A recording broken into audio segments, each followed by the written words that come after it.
Good morning, YouTube. Today is a day like no other.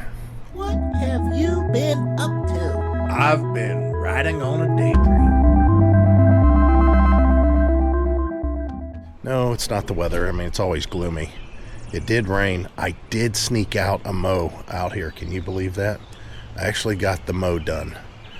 My neighbor did his, and I feel so bad for him. His yard's so wet over there. But I went back even further and I mowed what I haven't mowed before. I apologize for the wind. The reason I'm coming out here, the main reason I need to come out here, I forgot. I need to make sure the El Golf Carte is El Charge. Boy, I tell you, it really didn't like being out in that garage during some really cold days or that pole building. Oh, okay, cool. It's shut off now. Yeah, I thought for sure. I thought, man, this thing's not charging at all. Ooh, got a little clicky McClickerton going on there. It was on a maintain, I think. All right, let me get this thing out of the way. We'll set it over here. How about that? Ugh. It's hilarious how heavy chargers used to be. Wonder how much scrap metal's in those things. You see them all the time for sale, but people ask so much for them that, I mean, they're, I don't know, anyways, getting off track. But yeah, let's see if this thing's gurgling. No, sounds good. Yeah, it was gurgling yesterday. It was stuck on 5 for quite some time. So I thought, I better make sure there's no accumulation of fumigation there. I'm going to put this in here. Okay, so that's not why today is different than every other day. Let's see how many times I can get sidetracked. Man, I cleaned up this refrigerator. It looks pretty darn good. We went ahead and posted it on Facebook. This thing only costs $29 if you run it for the whole year, but I have the manual and everything for it. So I told Heidi, said, we should post that on Facebook. Said somebody going to want that for sure. There's something else too. Man, see, like I said, I got 1,000 sidetracks going on here. Why? Because I did the thing that I always do, and I just kind of threw something together real fast. What did I throw together real fast? A camping trip. Can you believe it? We're actually going to go on a camping trip. Yikes. I hate that we always had covers. We always had covers for our Pro Pride. This is the other thing. Look at this. Oh man, the paint's already chipping off on there. It's already starting to get a little round. I don't really like the way that they did this nut, or the well, I'm guessing the end of the jack. I wish it was taller, and wish the weld was a little better there. So, Heidi's on board for the camping trip. She was like, yeah, okay. You know, she's got to work. But again, we're just going locally here, so it doesn't make a difference. Let's go in here and see how many homeless people decided to stop by. Oh, none. Oh, darn it. I was hoping to have company. All you homeless people, get out of here. We don't have any. We don't have any issue like that. As far as I know around here, I've never seen it. So I do need to clean up, excuse me, obviously, in here a little bit more than what's already. Because we're bringing in stuff. We're bringing stuff in here. It rained last night. Oh, did it rain? Let's see if we got any. No, not a drop. I don't know why I'm checking it. I know that it's not happening. It's definitely not raining inside. And I know that corner's taken care of. So I should Swiffer the floor, sweep up the floor, Swiffer the floor, just for dust in that. And then, now here's the thing. This is kind of the bad part, I guess. If there is any bad part of camping, I don't think there is. Sure there is. Positive is positive, but we know there's bad parts of camping. there wasn't any full hookup sites. This campground at Mosquito has very limited full hookup sites. And Heidi and I wanted to try a different area anyways. However, this is the first time that I've ever gone camping and staying somewhere that I have not had a definite answer, I guess you could say, for water. And what I mean is, we have never camped, with the exception of our pop-ups, that we haven't had at least 50 gallons of fresh water and at least 45 gallons of gray and 45 gallons of black. All of our RVs have had that at the bare minimum. Except the Rockwood, I think, was maybe 45 or 46 gallons of fresh, but still, the Terry camper, believe it or not, that little 25 footer that we had, that one was 50 fresh, 45. And then again, the Rockwood travel trailer, that was 46, I think, 47, maybe 48, and then 45. And then the Rockwood fifth wheel was 60, 45. So we've always had plenty of fresh water and decent amount of grade. Even with the Terry camper, even when we had that, when, you know, I had a concern about water. And the thing that I would do is, remember, if you guys been with us for a while, put down in the comments if you remember the rig that I had before in the back of the trucks. It was in the back of the F-250 that we had. God, my brain's not working. The 97 F-250. I was so distracted. I very rarely ever misplace anything. And the fact that I went up to the store, what I had to do in this case was put some silicone in here to help keep this seated because I have such a sharp angle. And then I just ran the hose along underneath here and secured it in a couple spots. And again, I used another elbow for the transition over to the tank. About is being able to see the level. And I did forget to show you the vent. Here's the vent up here. All the hot air's coming out right now. Boy, I can feel it. It's hot air, definitely. And I just clipped it up here, and of course it goes to the top of the tank. So I don't think that I have to worry about the water coming out as long as... Here you can see the fill thing going on in here. It's one thing that I'm going to miss if we ever do start living in southern states, is how cold the water is that comes out of our well. Here we go, guys. Here's the truth of everything, and that is, will the pump work? I'm going to flip this switch on right here, and hopefully water starts coming out of this hose.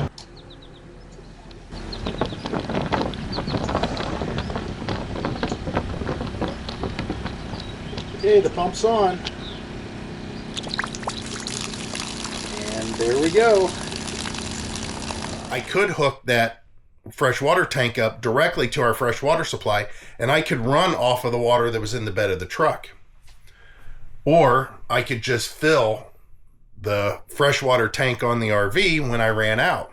Wastewater, I had that macerator pump that I could have either pump directly into my, I think it's a 40-gallon Blue Boy, which we still have. We still have it.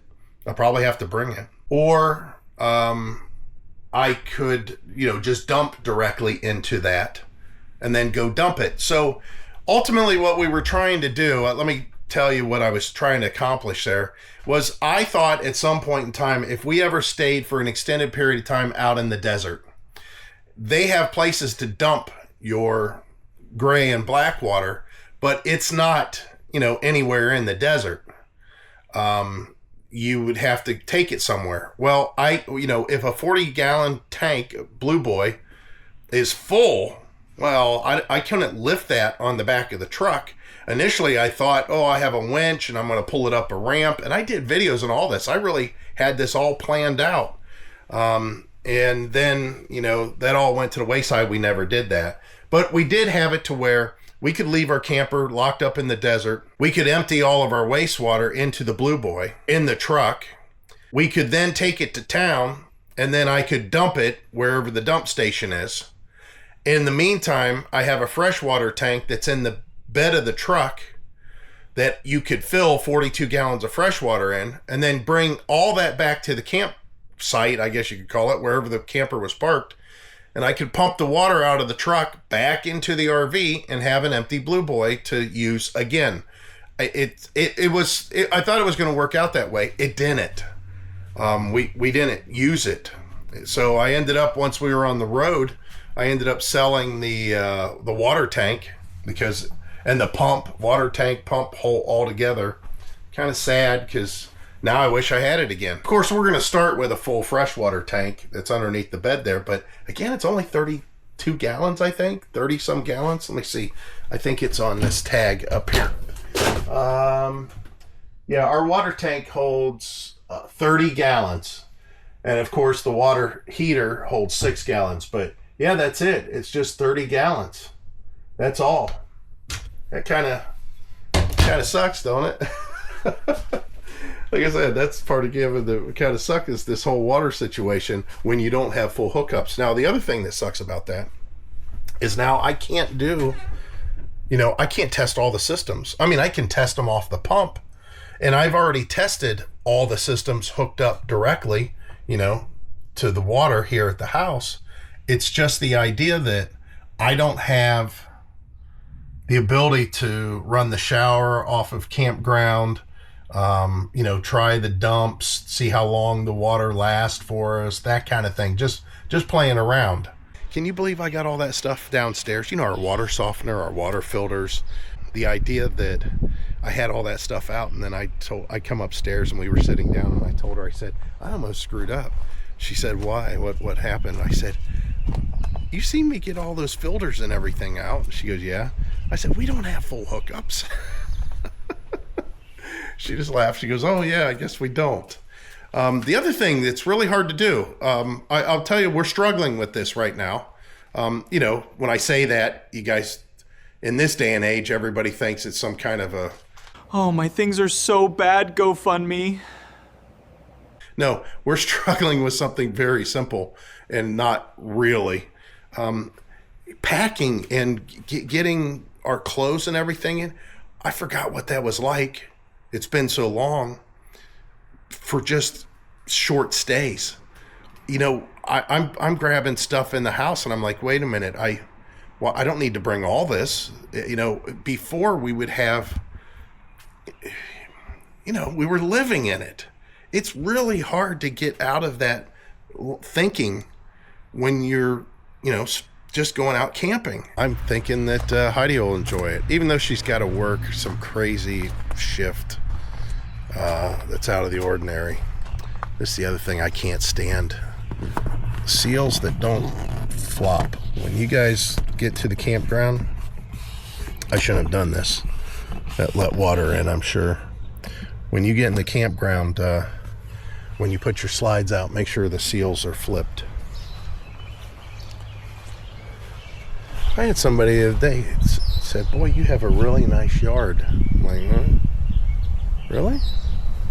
I don't know. I guess it's okay. I didn't think it was very nice. I got Amazon delivering this today.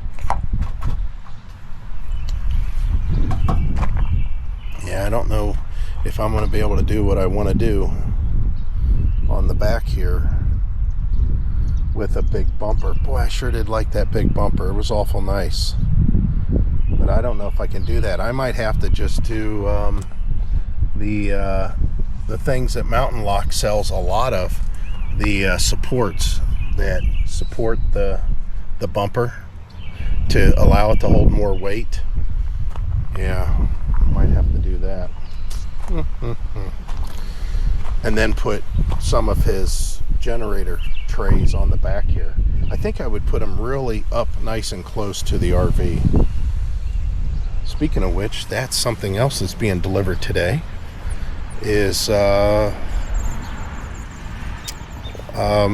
my first thing for my generator setup.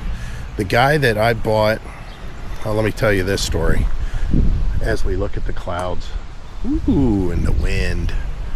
The guy that I bought our generator extended gas tank setup from was on eBay. He no longer sell that stuff. He doesn't have that stuff anymore. He doesn't do that. And he hasn't done it for a little while. He said, so I contacted him. He said, yeah, cost prices, price of everything. But I said, listen, is there any way that you could throw together one more set for me? Because I know your stuff, and I used it, and it works very well. And he agreed. He says, I have a demo tank. He says, it doesn't have the same expensive gray hose on it, but it has quick fittings on both ends. The tank will have a quick fitting.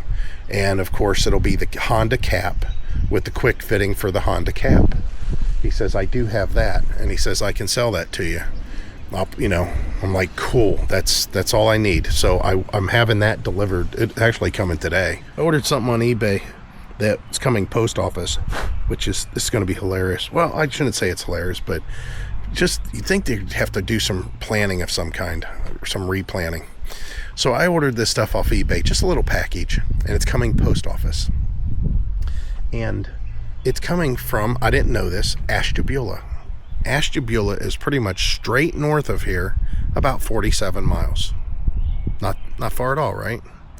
So I ordered that 2 days ago. Maybe it's 3 days ago, but it shipped 2 days ago. So it leaves Ashtabula and it goes to Cleveland. Now I understand how the post office works. That's a distribution center. So it goes to Cleveland, which is, an hour that way. Then it left Cleveland after being there for a little while, and it went to Pittsburgh, which is a couple hours that way, right? For it to then come to this location by tomorrow. I'm like, what in the world? The game, we knew that there was going to be the potential for storms, just briefly, and they made it. So there's a lot of lightning in this one. I better get inside. But yeah, that's good. We're experiencing camping at its best already. How about that?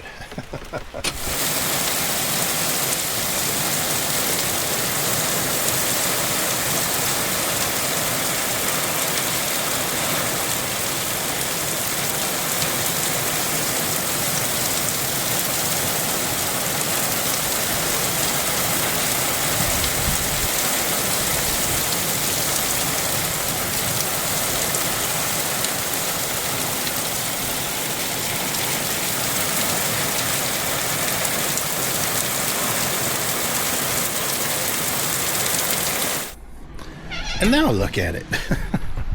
Isn't that crazy? I mean, it's a little windy, but yeah, the storm's over there. Heidi's getting it now. She said her work was starting to get it. But yeah, look at the skies. Beautiful. Reminded me of Florida. I mean, literally everything was just soaking wet, and now I'm here. Okay, I think I am pretty close to needing to start loading up. Hey, I painted this real quick. I mean, I did it with a brush. What do you guys think? Think it'll work? I see people do that, and I thought, my vision's pretty good right now. However, that could change, and I might have a hard time seeing out the little bitty camera right there. I'm sorry, right here. That's the light. That's the camera. Then I got a camera. No, I don't have a camera back there. That's the 360. I forgot. Yeah, that seems weird. I just realized I don't have a camera for the cargo. It's no big deal. I mean, I know that I don't have them on the mirrors, but anyways. Yeah, I straightened up in here a little bit. And I've got a tote in here. The stinky slinky tote from, that was the thing when we quit RVing full time. We still had all these totes with everything organized. So this is the freshwater tote, and it also has a few electrical dog bones in it. So there's electrical dog bones and all the water connections and weird stuff for regular hoses. So that'll allow us to fill up. I think I'm gonna fill up with water here though. I mean, there's no reason not to. And then you can kind of see what I got poised here for Heidi. I just nailed this for the time being down. Some kind of thing. Oh, that's Heidi. I just nailed this down for the time being to patch that hole. I think this will serve a pretty good purpose though. I'm gonna get the grill. I think it's cooled off enough. I'm gonna put it in here. I had to fix our Weber grill. You know, we've had that for, you know, before we even went full time, and the problem that we had with it was the burner just it got less and less. And so anyways, I took the burner tube, the regulator off, and cleaned that out pretty good. So now I think it's okay. All right, this is kind of a two-hander. So I got to pick this up, go bring it in there. Then I've got stuff piled up in different places inside the house. So I got to start going through and picking up throughout the house our stuff that we want to bring. I should turn on the refrigerator, but it's a 12-volt compressor. That's the best thing about it. It doesn't take a long time for it to, you know, start cooling. It obviously it takes a while to cool that air that's in there, but it's not like the other one that has to heat up all that ammonia and get it circulating and, you know, evaporating and then condensing and falling and heating and evaporating. And it's got to go through that process basically overnight. The 12 volts, they're a little bit faster. You turn them on and they just start cooling. So, all right, let me, I don't know why I'm too concerned whenever I told her, hey, do you want to go camping? And she's like, well, I don't know. She goes, there's really nothing in the RV. And I said, well, what's the worst that happened? We got to drive, 3 miles home, pick up what we need. So let me get going. Let me start working. Well, I'll tell you, it seems like I'm forgetting something, and I keep on thinking it makes a difference. I mean, it's literally, like I said, 3 miles away. The weather's cooled off a little bit. Clouds moved back in, but I got a lot of stuff in there. We still don't have, we have all our bedding. We have a lot of clothes. I don't know if Heidi's got her clothes or not, but maybe she didn't pack them. I don't know. Maybe she's got them in her car. I don't know. She just told me to grab the bedding so she didn't have to grab it. I love the 12-volt refrigerator already. It's nice. I just turn it on, and I don't have to worry about, but a battery. I have to worry about a battery. But, you got a big enough battery, you got solar, you don't even have to worry about that. Which this thing is prepped for solar. It just has a connector up on the tongue that you plug a solar panel in, which I guess there's no controller or anything for whatever goes in there, but still. I like the idea that though I unplug the RV's plugged in, the refrigerator runs. I unplug it, the refrigerator runs. I don't have to worry about flipping it over. That's a peace of mind that I like. I don't think there's anything else. The funny part is I was in the bathroom and I was putting stuff in the cabinets. I'm like, well, I'll wait. Maybe I can organize this a little bit better later. And I have all the linen closet. I forgot about all the closets behind the door by the shower. There's nothing in them. So anyways, there seems to be, I told Heidi, I said, this RV lacks a decent outdoor storage, although that's pretty decent back there. This up here is a little more tough, but don't get me wrong, it still could be utilized better. I'm still on the, frame of mind of having, 5 totes and a ladder, and bicycles can be folded and put in there if needed to be. That's not what this one is. That's not the way that one's made, but anyways, it's way past check-in time. It is, oh yeah, I could have checked in over half an hour ago, and I still don't think I have everything. So like I said, I keep on thinking that's the case, but who knows? Maybe we're okay. Well, I made it, and it was pretty decent. It seems strange not having water hookups, but I chose a pretty good campsite. You can tell me if this is a smart move or not. And I talked to the camper host to make sure that everything was okay, and not the camp host, but the person at the office, and they said, oh yeah, absolutely. The camp host is right there. Now there's a gray water station that's for like your dishwater and stuff like that you can dump over there, but I chose this site. Look how high these jacks are. Isn't that crazy? These stabilizers. But anyways, I chose this site because there's the freshwater right there.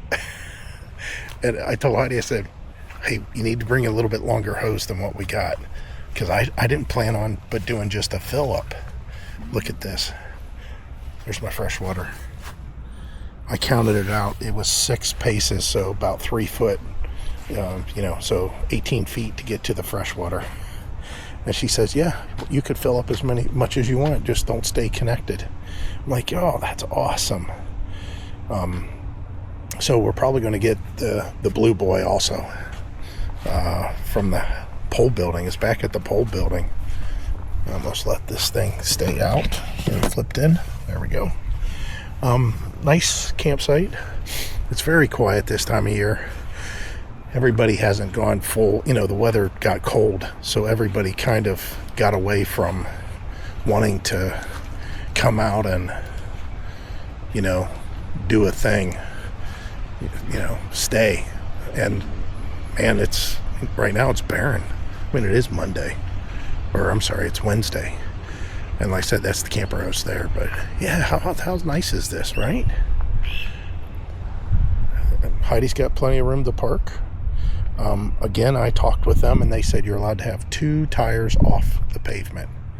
So I told her, I said, when you come down the road, just pull in like you're making a pit stop, and you're just parking on the side of the road. I said, keep your front tires on the asphalt. And I said, you'll be good. Little muddy area here. This is all real damp. I mean, we did have a lot of rain. So I did put down our old faithful. Heidi worked with a guy back years ago in Alliance, one of her drivers, and his name was Chief. I don't know what his real name was, but he just went by Chief. And when he decided to take off and go to Alabama, he gave us a little cooktop stove that we made a provision for on our for our pop-up camper. No, I think it was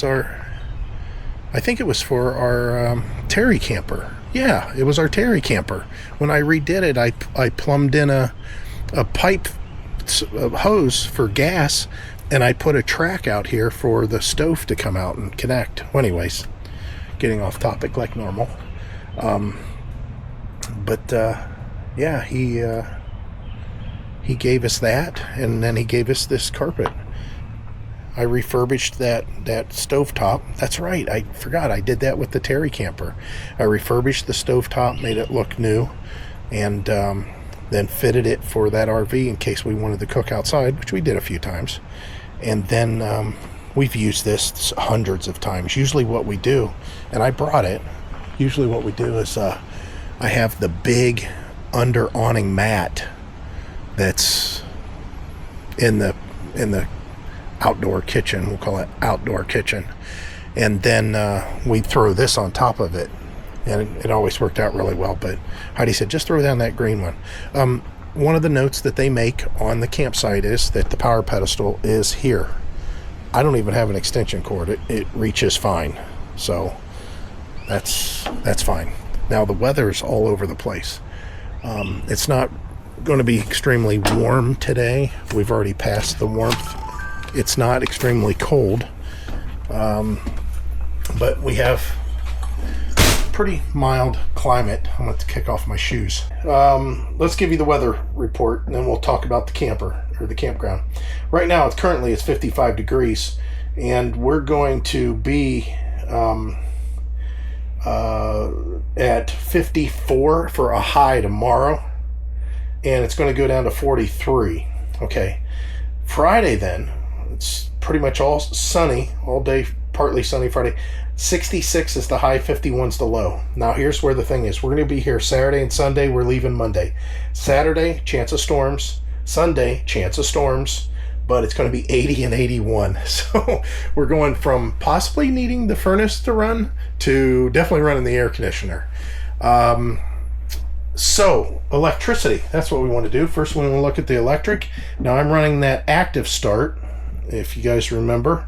The good news about the active start is it's got its own app, and it tells me all I need to know about what's happening out there. And let's see here. We need a connection. Need to connect. It'll connect right away. Failed this. What? Let's try that again. Connect. That was weird. There we go. Main. So I'm currently pulling 2 amps. That's with all these lights on and the refrigerator running. Plenty. Everything's good. There's no new load detected. That's when I start up the air conditioner or microwave. You want to see the microwave make that load count? See, this is the good part about it. It ramps up the voltage. So it detects a new load when that happens. So let's go ahead and I'll show you what I mean. We'll do baked potato and start. Well, baked potato and start. Oh, guess I don't do it that way. 200 start. So you'll see it'll say new load count, new load detected. Right now it hasn't kicked on quite yet.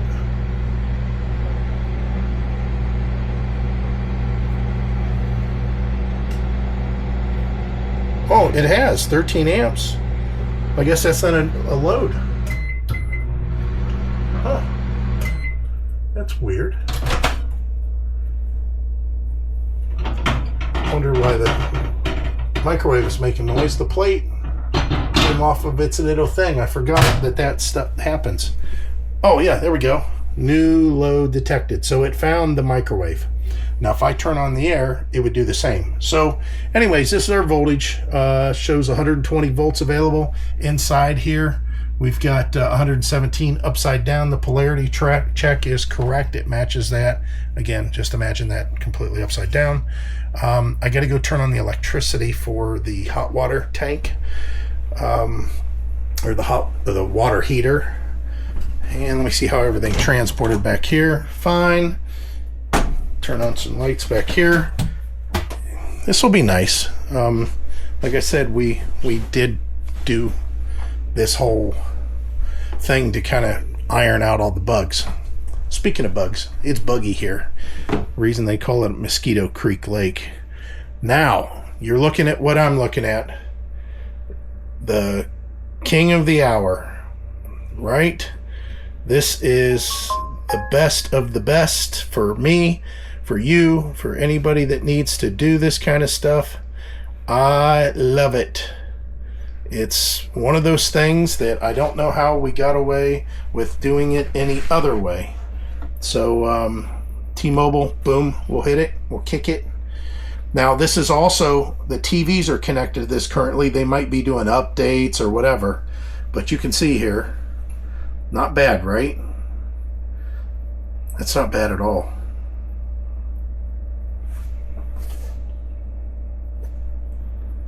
I'm looking at what I'm connected to.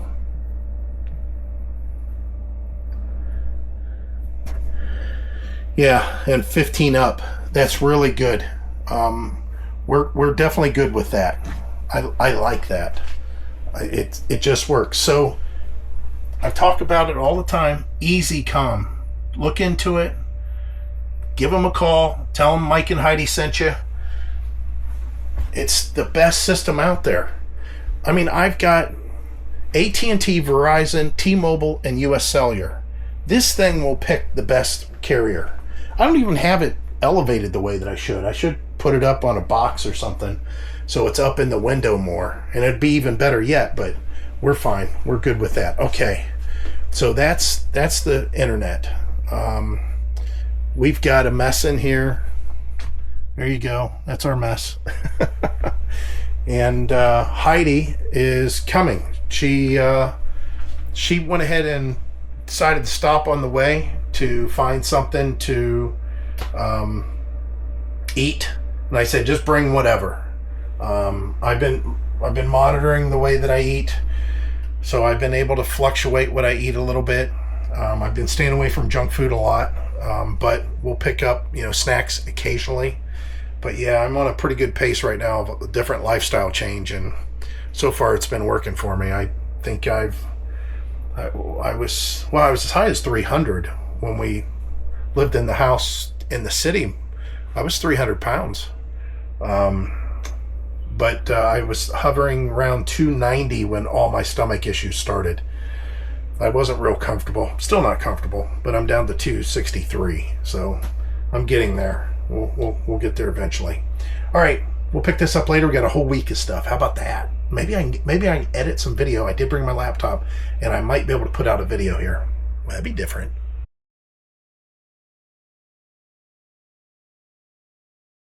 Okay, so rig job extraordinaire.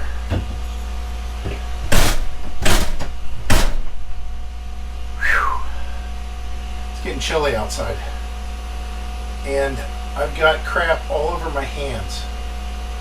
The reason is because this drain has a slow leak, and one of the drawers had water in it. Not a lot of water. How much do you think that was? No, it was a couple drips. It was enough that there shouldn't be any water. So, I mean, there wasn't before. Right, so we determined that it's the drain, and they didn't install it correctly because they didn't put anything underneath the flange in the sink. By the way, guys, for the people that are saying, oh, I thought you would never have an RV that you had to walk through the dirt to get to the rear bathroom. Yeah, ask Heidi how dirty it is. And she's going to have to walk through this to go to the bathroom. Yeah. You'll have to use my slippers. All right. So here's the deal. The drain was assembled with the gasket on the bottom. They left the cardboard on, which I know that shouldn't make a difference normally, but they put the cardboard on the wrong side. They put the cardboard up against the bottom of the sink. You don't do that. You put the rubber to the bottom of the sink, and then the cardboard is to help the flange nut to tighten, and it slides on that cardboard, that slippery cardboard. Well, they had it reversed. That's the first thing. Then we found out that this thing doesn't have any silicone on it. So Heidi says, do you want me to go get some silicone? And I'm like, no. And they, it could be plumber's putty. I'm like, no, we got to have something. Well, we don't. We're not equipped like we're supposed to be for RVing yet. Especially just this local camping trip. And Heidi, she don't have to work tomorrow, but we got to run. We have an errand in the morning, and I don't want it to where we got to get up, or she's got to run back to the house, get stuff, and then come back here, even though it's 3 miles away. Still, it's dark out. There's raccoons, there's deer, there's crap she could hit. Whatever. She's parked, she's done for the night. So here's the master rig job. I'm out there with and this just happened to be left in the truck by accident. It wasn't like I did it on purpose. Or it was in the RV from when I was making the repairs. Oh, I know why I kept that, just in case I wanted to trim the drain under the shower. All right. So we need plumber's putty. So I go out, and since we just installed the awning and we used a lot of butyl, I went out and scraped off the excess. So we have plumber's putty to put around and I was getting little by little. Look at my hat. I was collecting boogers. Every time I get a little bit more, I put it on my hat. Did you bring a cell phone charger? With their cell phone chargers all over the place. But yes. You have an extra cable? Why, is that dead? No, I don't have a cell phone. Yeah, Oh, okay.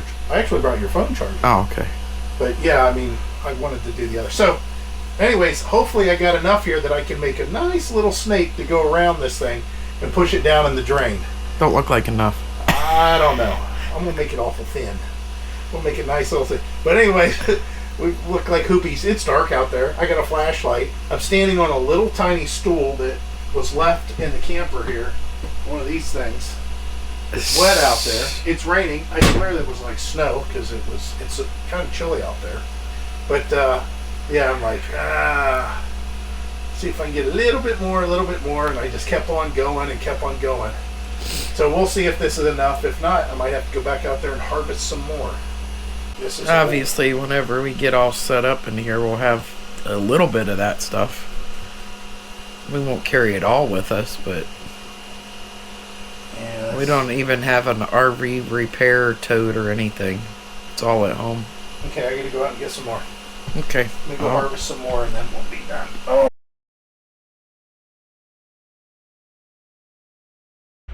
Good morning, YouTube. Welcome to two okay, well-rested people, sorta, maybe. The whole reason we're on the camera is to give you our first living in the RV impressions.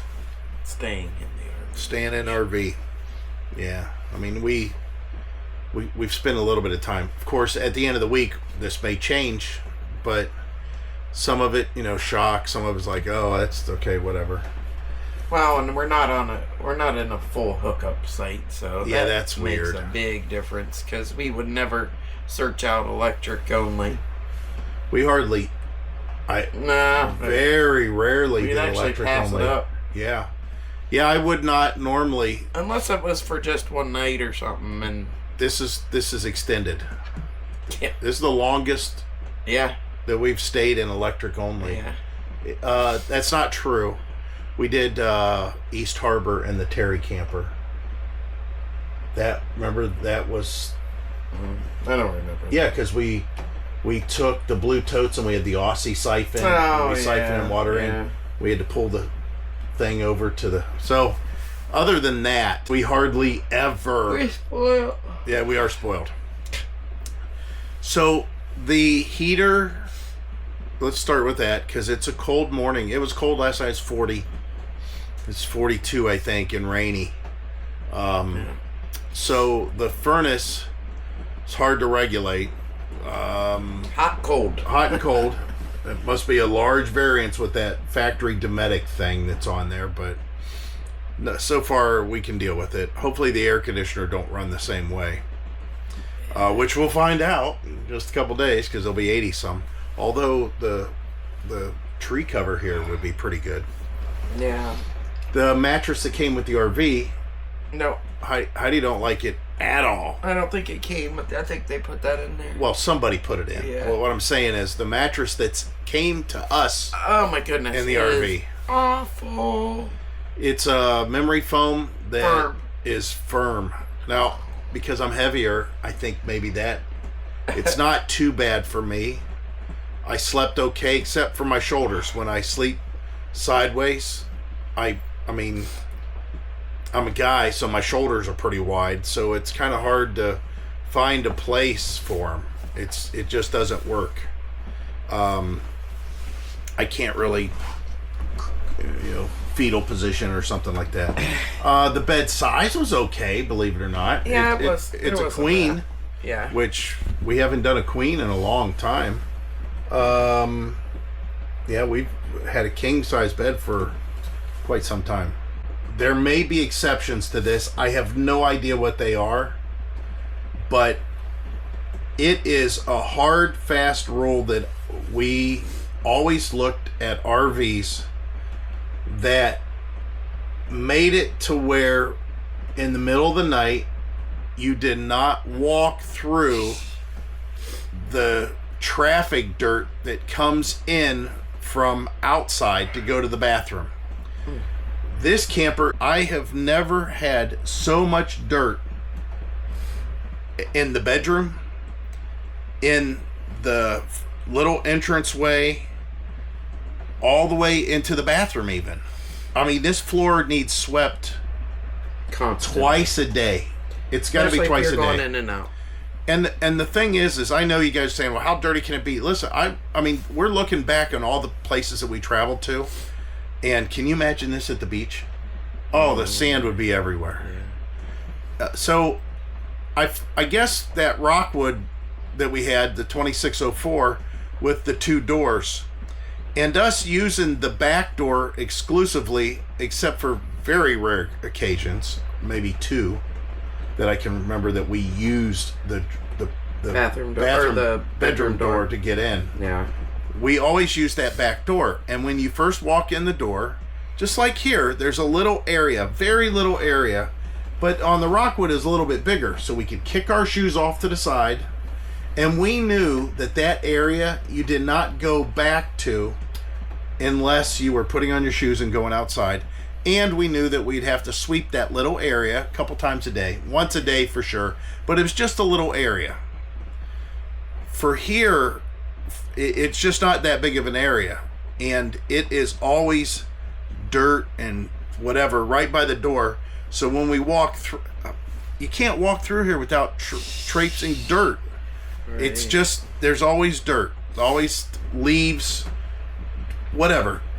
It's just not good. So I still hold fast and true that you should not buy an RV that requires you to get up in the middle of the night and put on slippers, because that don't even work.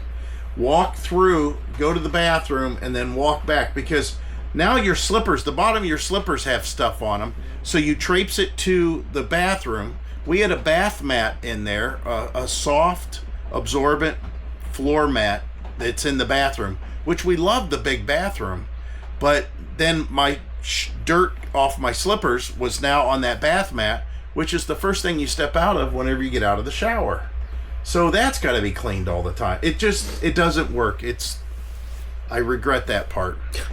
And the heating part, let's go back to that, I guess.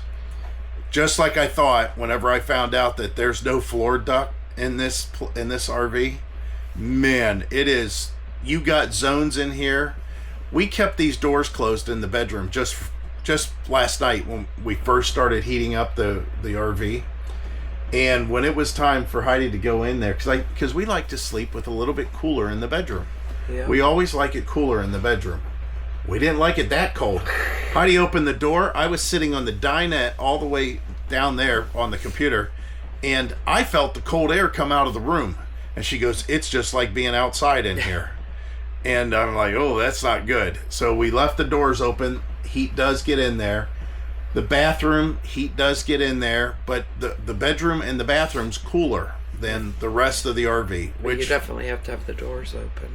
Yeah, and the big storage area that's in the bathroom, it's like cold storage in there. If you open that door, you just feel the cold air falling out. Yeah. So there's sections. Okay. We'll hit all the negatives that I can think of and all the positives as they come along. Because the next thing that I'm going to say is I don't like the underbelly not being enclosed.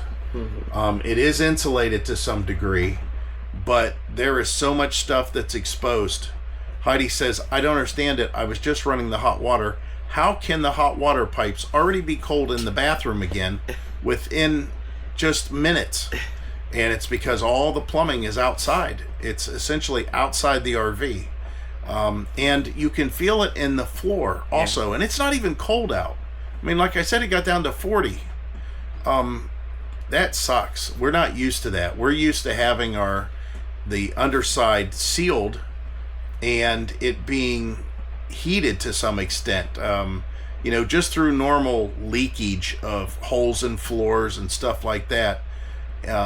The fact that the ductwork would be traveling through there also, that's the way the Rockwood fifth wheel and the travel trailer both were. They heated the underbelly to some extent, and that helps with the floors. But I mean, definitely. So that was strange. Lots of what I found with this RV is that it was never maintained. All the seals on this thing with the exception of maybe 2, they're original. They're original seals. Original caulking, original butyl, original silicone, whatever. Some of them done really well, really nice. Every window's perfect on all of these. Around over the doorways perfect. The tail lights and stuff, all that stuff seems to be perfect the way they did that outside silicone. And it's lasting great because they did a really good job when they assembled it. Then you've got stuff like last night. You had the drain in the sink, which is no longer leaking, by the way. But the drain in the sink, I never did put a paper towel in there just to make sure. The other thing, I took a shower this morning in the shower. Okay, that floor flexing crap just sucks. The water not getting down the drain isn't as big a deal as I thought it was going to be. But the thing that is a big deal is getting back to the sealant.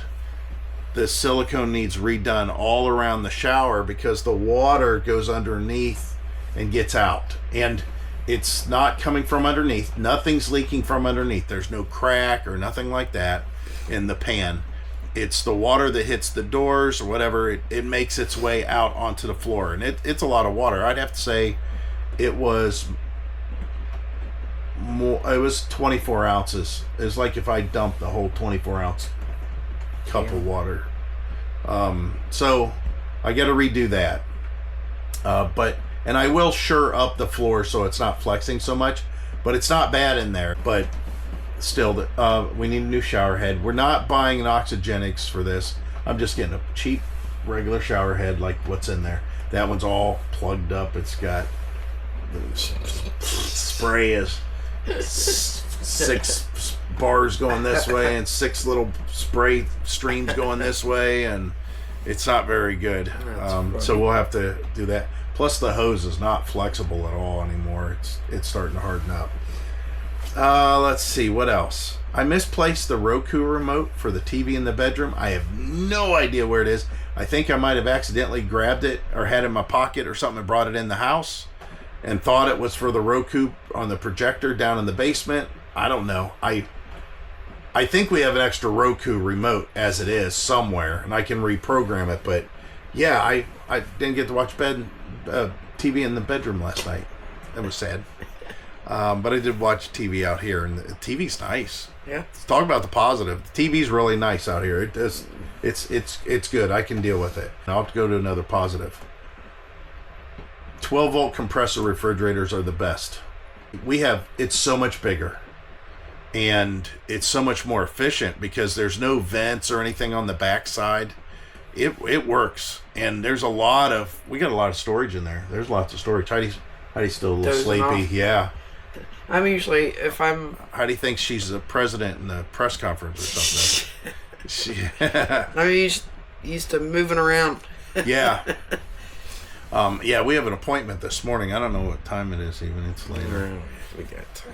We just got to keep on remembering this isn't, a $30,000 back in the day Rockwood travel trailer, which is now, I think they're $47,000 to $60,000 for the same basic model of Rockwood. It's crazy. I know they're good, but man, it's just like the whole Airstream thing. There's no way I would ever do it. It's just way too expensive for them. But that's it. This is our first night, our first experiences, our first thoughts on it. The good news is the RV seems to be sealed off everywhere. I don't have any water leaks in any corner, any shelf, anything that I can find. I'm knocking on all kinds of wood everywhere. I mean, there's nothing going on there. What's your thoughts on this? This camper? Yeah. It's okay. I mean, I don't have hardly anything in here to like do actual living, vacationing, whatever. I mean, so I'm not sure where I want to go with that. Right. Obviously I'm gonna have to bring some of the RV stuff that the Magna. Oh yeah. Magma. Magna, I think. Magna. Anyway, we have those pans, pots and pans for cooking, and I get all kinds of stuff, but Oh yeah, we have a lot of camping or RV lifestyle stuff. Right. And water softeners, water filters, right. stainless connecting we can hoses. probably go somewhere else next time. You know, this is only like, I forget how many miles. 2.7, I think. 9 miles from my work. I think it's like 9 miles. No, it's a little bit closer to your work, but by maybe it's not much. I think it's 9.5 miles instead of 11. Oh, I think that could be. But that anyway, sounds right. Yeah, but anyway, I think that he can pick somewhere else so we're not camping. This is not as nice as West Branch. There are some sites here that are really nice. I'd like to try out. I'd like to try out down by the yurts. Oh yeah. See what that's like. Of course, it's not full hookup. Yeah, so that's why we always say we like to try them out, but we don't end up.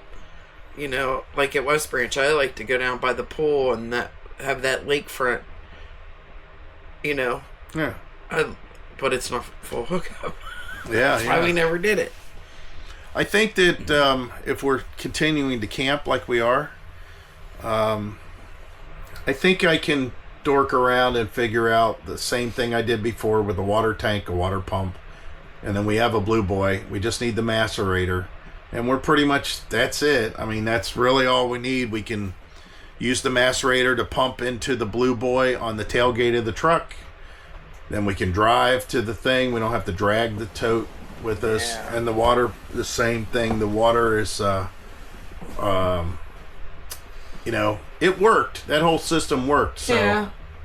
That was a camping setup. And again, I thought we were going to do that out in Arizona in the desert. That's the main reason, but that never happened. We'll pick this up a little bit later. Get to show you a little bit more of the campground, hopefully. And say bye to Heidi, and we'll talk to her later, maybe. We got a much better day today. Heidi's been off all day, and the clouds are starting to break, and the swamp is starting to drain. I think they have this is a technical thing. I've always believed this. I don't know I guess I could be wrong, but a lot of the camper hosts that we've seen in the past, they don't like to really do their jobs, whatever that may entail. However, everything is very clean here. I mean, there's nothing.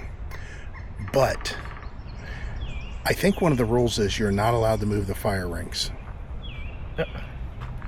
Did they put it back there in the mud swamp on purpose? Because then I'm not going to have a fire back there. So then that means they don't have to clean out the fire ring because nobody's going to have a fire. Or it's kind of because it's May and some of the parts of the park probably just opened. They've been open since April, yeah. So it's just been a month. Yeah, it's been a month. And this is probably what it looks like for a month. Yeah, I don't know what the deal is. I'm like, how are we supposed to have a fire? There in the hopes that you don't try to build a fire in the mud. Yeah, they're like, yeah, I don't have to clean this. That one's up there. Yeah, they're all up, but the thing is But maybe they do that in the winter. I don't know. That's just a bad place. So I had to go break out the Blue Boy. Now we haven't used this for. Wow, look at the wear on it. You guys see all that wear? That's from riding on the frame of a fifth wheel. And almost falling off one day.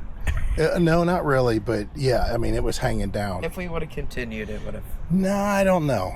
Because we hit that thing out in the middle of nowhere. Yeah. And it lasted a long time. What we're talking about, if you guys remember or go back, watch that video, we had our fifth wheel, and I had this thing tucked underneath the fifth wheel behind the axles. And it was done with a couple ratchet straps, and it was done very well. I mean, it honestly, even what happened, still it was hanging on with the straps holding it. I don't think it would have come, it just hung down lower. It was still strapped in. But when we were on our path, wherever it was, going across Florida, cutting across Florida, there was a gator in the road, and I'm talking about not a real gator. I'm talking about a trucker's tire tread, and it caught the tire that was the lowest point on the of this thing, the way I had it rigged up in there, and it pulled it off of the one ratchet strap to where the ratchet strap was hanging on to it differently. That's all. Oh, that's all that happened, man. Yeah. Look at all those cars that broke down while we were coming back from Surfside. Oh yeah. And you drove right over that tire. Oh my. It tore up like 3 or 4 vehicles. No. Remember, we got an alert from Waze that said debris, and I stayed in the middle. Okay. I thought you drove over it. I stayed in the middle. Because And if Matt and oh Mercedes my word, and my mom, it destroyed. It destroyed a car. No, more than one. Well, right. It was like 3. First of all, there was a truck. This is what we saw, because we were coming behind after the fact. We got an alert on our Waze that said debris in the road or something in the road. So I started slowing down. I was in the middle lane. Just about then, I was looking for it, and we saw 2 cars in the fast lane, and one car had already hit whatever it was in the fast lane, and it destroyed it. It was just destroyed, and it messed up the radiator of that next car. And as we went up the street a little ways, there sat the truck off the side of the road. So it's kind of interesting that happened that way. So this is done. Time to get out the grill, because Heidi's going to make some hamburgers and hot dogs, which we haven't had on the grill for a long time, have we? This we probably haven't had. We've been here for 3 years. Oh my gosh, it's been a long time. Yeah. We didn't get the grill out much. No. So I'm going to go ahead and break this thing out. That's probably made see if I can set it up or something at Wildwood. I wonder if it'll this reach. unlocked? No, I wonder if it'll reach. Okay, let me see if I can get this set up. Also, I didn't have it locked. Yeah. It was the way all. to do it is you don't turn those until after you lock this. I'll tell you, I like the height of it. Look, Yeah. I can get underneath. Yeah, you see all the crap up here. But I'm kind of curious. I think if I do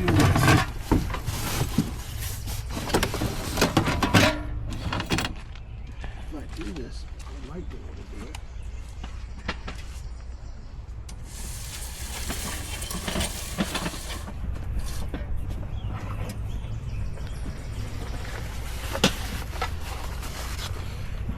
And let's see what happens here.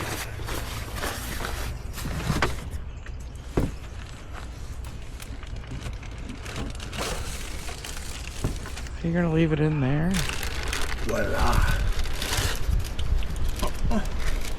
How come, guys, everything's a project? Project Runway. Yeah. Those weren't guys. Yeah, but Oh yeah, one wasn't RuPaul on there? yeah.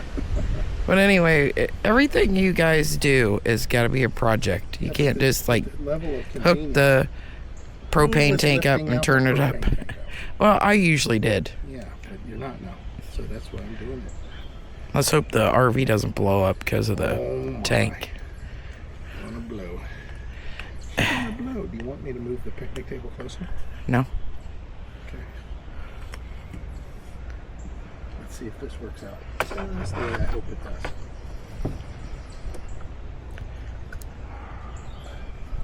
I think this might be full propane. It's got that blue thing on it. Oh, yeah. Yeah, we exchanged it, at Walmart? Yeah. So that's the cheapest way to exchange your tanks. Yeah, but you do not get a full tank. Everybody always says, Well- yeah, don't get full. That's fine. There's convenience involved there. Yeah. I get it. I mean, we've spent lots of money on propane fill-ups. We've got bargains on propane fill-ups, mostly in Alliance, We've gotten ripped off on propane fill-ups. a local, East Rochester. Well, not as much East Rochester as, remember that U-Haul? Oh, Where Yeah. was that? That was horrible. Akron? Oh, No, it was in no. Florida. It was in Florida, I think yeah. it's- They didn't know what they were doing, though. They were only taught so much. They were taught to give you the least amount.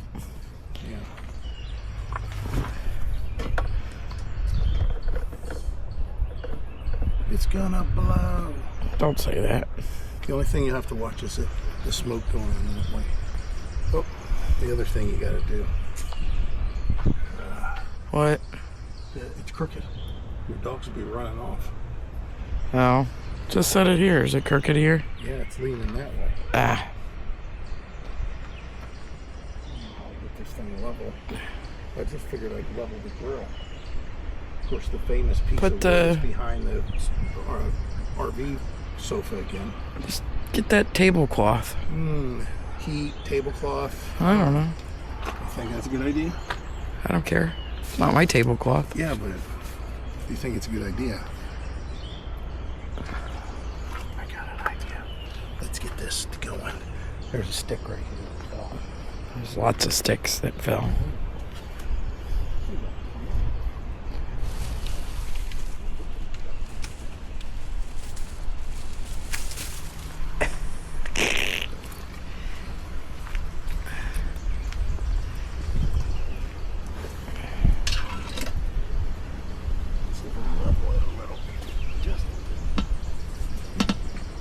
That's good enough. Oh yeah, that leveled it out pretty good. All right, let's see what happens here. Explosion or cooking. There's a lot of air in that line. Ooh, I cleaned everything. I cleaned the little screen. I took the regulator off. Was it really dirty, though? I mean, it was. Yeah. There was crap in there. I had to get the... I think I used it actually at once on you have to prior. use the joystick, right? Yeah, well, I cut your head off too. No, so. not as much that. You got to use the joystick. Like if you point it down, they don't want to point down. Okay, I can see the grill now. I don't know why I was doing that. Oh, cool. Okay, we got some heat. That's good. Heat on. Do you want to do any more of this? No, we don't want to do no more filming. We're done 'Cause we're filming hungry. for the now. Yeah, I'm hungry. So we'll catch you later. On a dark and lonely highway east of Omaha. Oh, well, it's Saturday.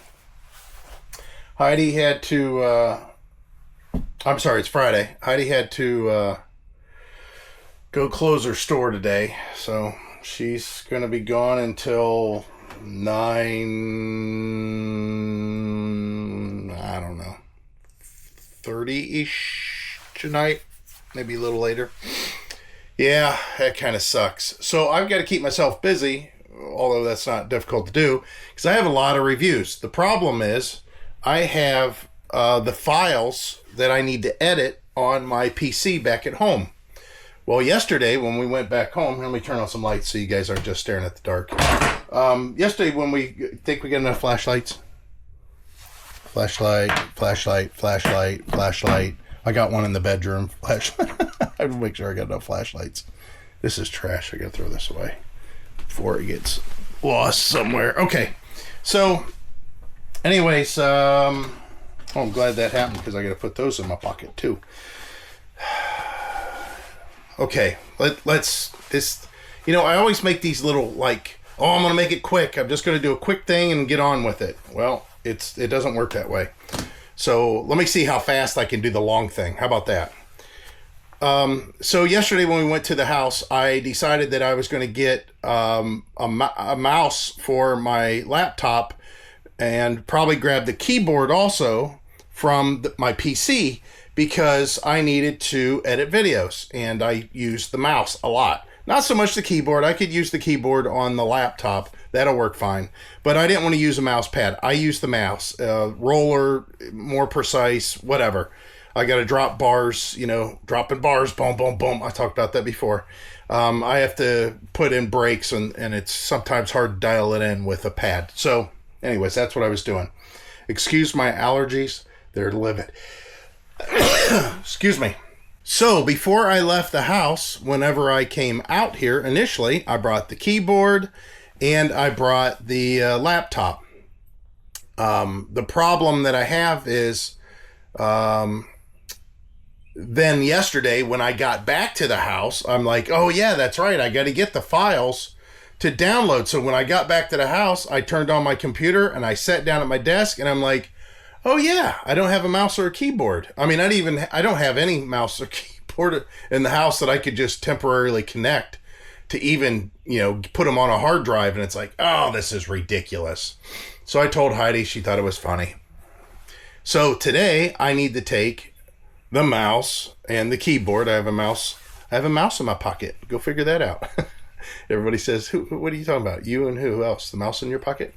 So I have a mouse and the keyboard's got to go back to the house. I have to connect to the laptop. To the PC. That way I can download the files onto a hard drive, and then I can turn off the computer, take the mouse and the anyways, and come back. Now, while I'm there, I'm going to attempt to see if I have an old mouse somewhere. Guess what? I'm going to talk about it. This is another one of those sidetracks. I connected to the almighty, all-powerful EasyCom. You guys see this number? Call this number, tell them Mike and Heidi sent you, and that you are wanting the best RV internet you can have for the summer.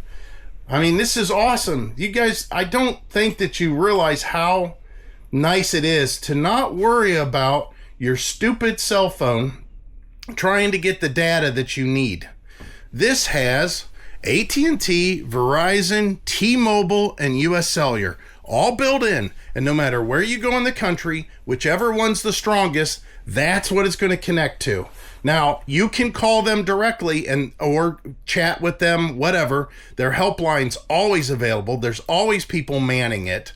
And you can let them know, hey, I'm in an area and I don't have the greatest signal. Can you tell me where, can you do something about it? Yes, because there's no SIM cards in here. They can connect to your device wherever you're at in the country, and they can decide which tower is the closest for you, which is the strongest, and they can lock it in for you. Now, this thing should do it automatically, but you can manually lock it in, or they can manually lock it in if you have a signal that might be slightly stronger than the other, whatever. Of course, that determines on your placement in the RV, where you should place it at. I just threw it up in this window. It works fine.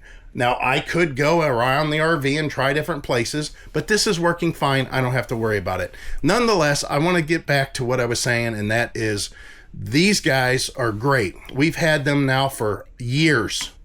We had these guys before we even hit the road, and they've gone through different iterations, where you had to choose between Verizon or AT&T or T-Mobile. And we ran AT&T for a long time because we have T-Mobile phones. Well, guess what? You don't need to do that anymore. You get to choose all of them just by choosing this device. And there's technically some sort of cap or limit. I've never got close to it. For 3 years that we were traveling on the road using this thing, we never got close to the limit. Whatever that is. And that was me downloading videos, uploading videos, watching videos exclusively. That's all we do. We stream YouTube, Netflix, Prime, and we have also the same company. We have what they call Simply the Best TV. And there's a whole slew of movies and cable channels that you can get through that service. So anyways, look into that, because again, if you're dependent on internet at all for your entertainment, and you're afraid your phone service may not cover you, you need this when you hit the road. Trust me. I had to go back to the house. I have a whole list of stuff to get today. Some of it maybe, some of it not, like the Segway scooters. We haven't used those scooters forever. Heidi said she'll never ride them again. I don't know. Maybe not. It might be a way to get around here to show you the campsites a little easier. I also need to get sealant for the shower door track base. Like I said, I had a leak the other day. Luckily, it was all in the up. It's nothing underneath. That's why this door's off. But this track is loose. I don't know if you're going to be able to tell. I'll try to move it with my foot. You can see how it's not sealed anymore there. Yeah, that's got to be resealed. So sealant for that, maybe. Heidi needs some medication. I need the charger for our small leaf blower. The leaf blower we traveled the whole country with multiple times. We love it, and the battery ran out. I swear we used to have 2 batteries for that thing, but apparently not. We only have 1. I got to get AAA batteries for a remote of some kind. Oh, no, for light. We have this motion sensitive light that we've had for some time now. I only got a couple batteries for it. Plus, it'd be nice to have a couple extra AA's in here just in case. I need to get the stick vacuum. I'm tired of sweeping this floor, so is Heidi with that little tiny broom and dustpan. We bought a vacuum when we hit the road so we could sweep the floor. We liked it. It did a very, very good job. And then some company reached out to me and gave me some. It's a good vacuum. It works a lot better than I thought. I don't know. It seems cheap at first, and it doesn't sound very powerful, but the stupid thing does the job. It cleans up everything that we want. So it'll be perfect in here. It's lightweight. Matter of fact, our son and myself included, that's the vacuum we go to, even though we have that heavier Dirt Devil stick vacuum thing that we traveled the road with. We go to that little one because it's so light and it does its job. I think I need to get an outdoor broom to be able to sweep the carpet out there a little better. And whenever we hit the road initially, we had these pillows that, you guys remember talking to us on the porch at the house? Remember we used to sit on the porch all the time and we would, you know, give you updates and stuff? Well, that furniture that we sat in, man, I wish we still had it. Oh, that's one of those things that I said there's only a few things that I missed that we got rid of whenever we hit the road full time. That's one of them. It was 60s. What is that? Rattan furniture, true, nice. It needed refinished on the arms. We did a little bit of work on the arms, sanded them. It had some buildup on it, and we revarnished it. But they were comfortable. They were built well, and we had 2 chairs and a 3-cushion sofa. And when we went to the guy's house, he wanted $100 for everything. It was in his sunroom in a really nice home. And I think his wife had passed away and he was just getting rid of all the stuff. Looked like he was selling the house and moving. And we said, hey, we'll take it. Will you throw in those pillows too? And he goes, yeah, I could throw in those pillows. Well, the pillows were from, I don't know, the 50s or something, or 60s. And they're made nice. So we used those on the porch all those years. And then when we hit the road and we were selling our furniture, Heidi says, I want to keep those pillows because they're so nice. And that's what we had, those happy campers. Remember these covers? That you'd seen them in some of our videos whenever we were doing updates. Well, Heidi says those pillows are somewhere in the house and we need to put them back in these cushions now that we have an RV again. Or these covers.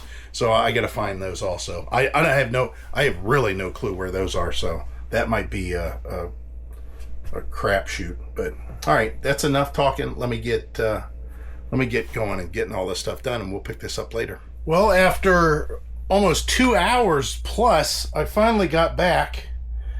It happened faster than, or it lasted longer than I thought, and that's this here, the haul. Let's just say the haul. There's so much stuff. I had to bring my keyboard and stuff back just in case this extra mouse didn't work. My computer, I can't believe it. I mean, I guess well, we'll talk about that in a second. But sweeper, our old sweeper, our Dirt Devil, finally broke near the nozzle, the one that we did a review on some time ago. Not this one. I did a review on this one also, but the Dirt Devil we bought a long time ago, and it kind of works, but the wire has a short in it. Anyways, we had to get some pots and pans. We had a whole bunch of this stuff just thrown in the basement. Heidi was going to throw it all out, and I go, well, let's keep it just in case. And here we are, just in case. But yeah, the other thing is, as soon as I walk in this joint, 74 degrees. Yikes. It's definitely warm in here. So I'll get to run the air, and I got some food I haven't eaten yet today. I got some caulking for around the shower, like I talked about in the shower there. But yeah, we'll get this stuff into the fridge because the fridge is nice and cold. It's amazing. I'm saying the 12-volt compressor, boy, and so much more room. I mean, I just can't stress that enough. the amount of room that we have. It's not that, yeah, I know you're looking at this. I know what you guys are doing.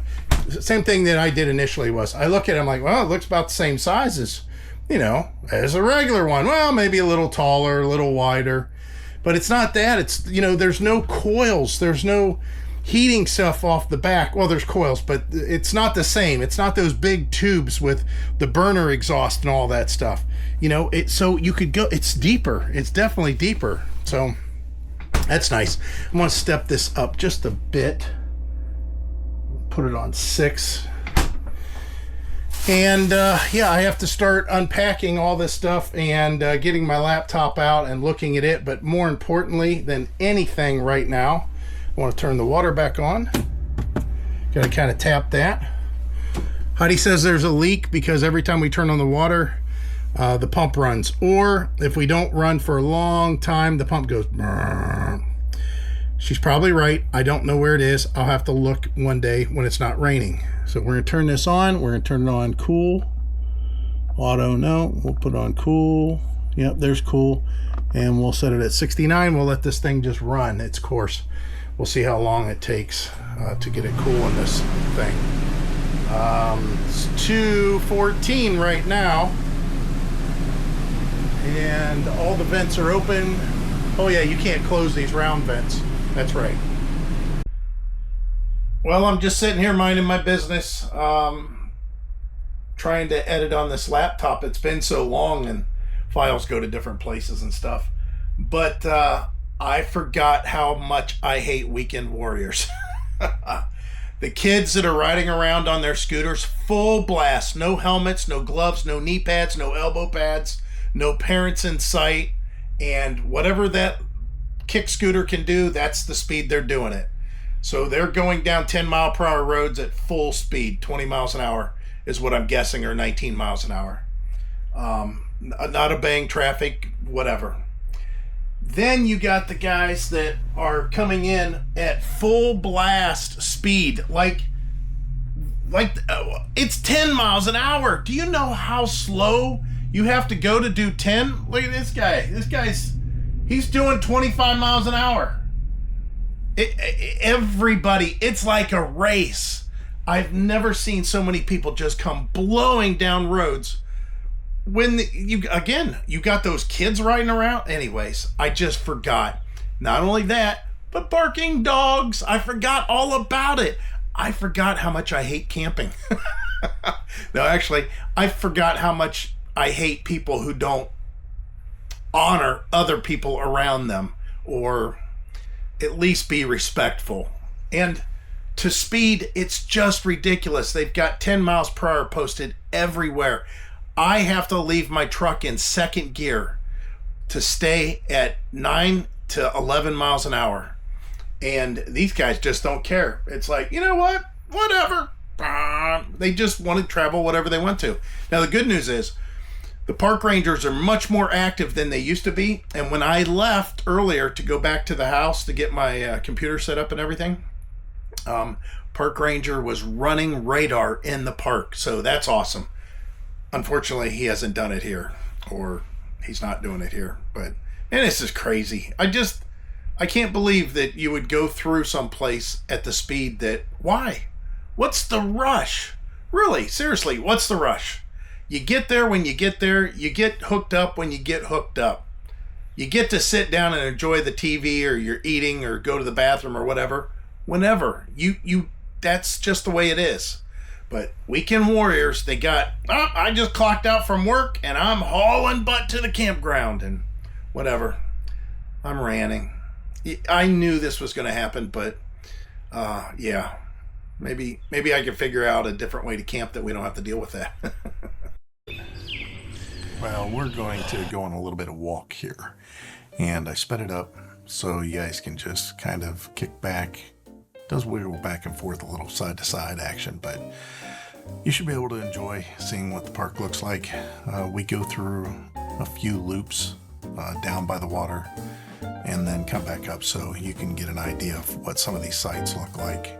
And yeah, the place filled in, that's for sure. So let me get you some kind of ambiance music and you you can watch the rest of this little trip.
Okay, let's talk about the campground first.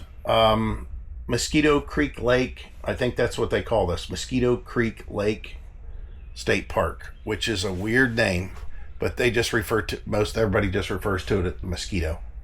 There are mosquitoes here, much like any other park, but it's not any greater or lesser.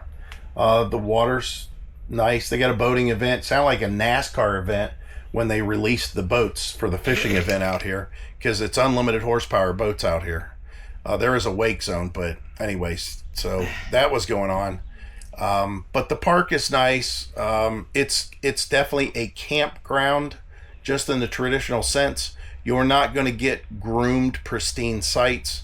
You're going to get clean sites, but you could have a muddy site, a wet site, whatever. They sell bales of straw for $12, and I don't know what the firewood goes for. And there's somebody right outside the gate that sells firewood, and there's somebody just down the street selling bales of hay. I'm sure you could probably get it a little bit cheaper at those locations. But here's the thing. Wherever these people are buying their firewood at, man, they ain't having a fire. Yeah, we fell for that.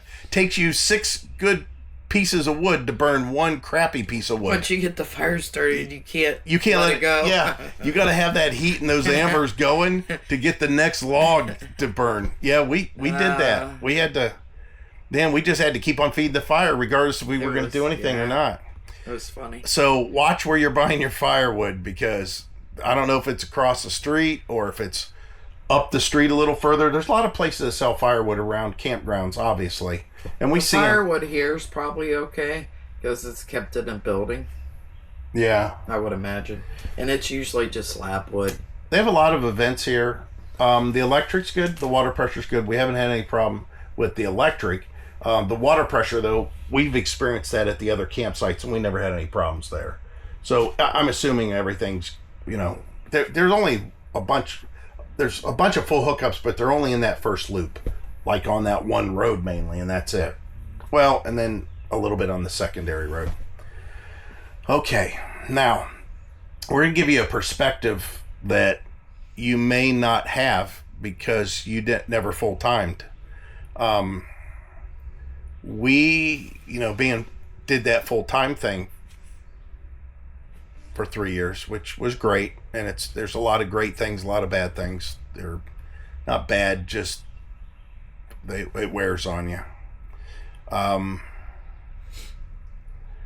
I can say unless the conditions outside were more perfect, meaning not rain in the forecast, not cold, not a muddy site, grassy, dirty site, it'd have to be more groomed, all that.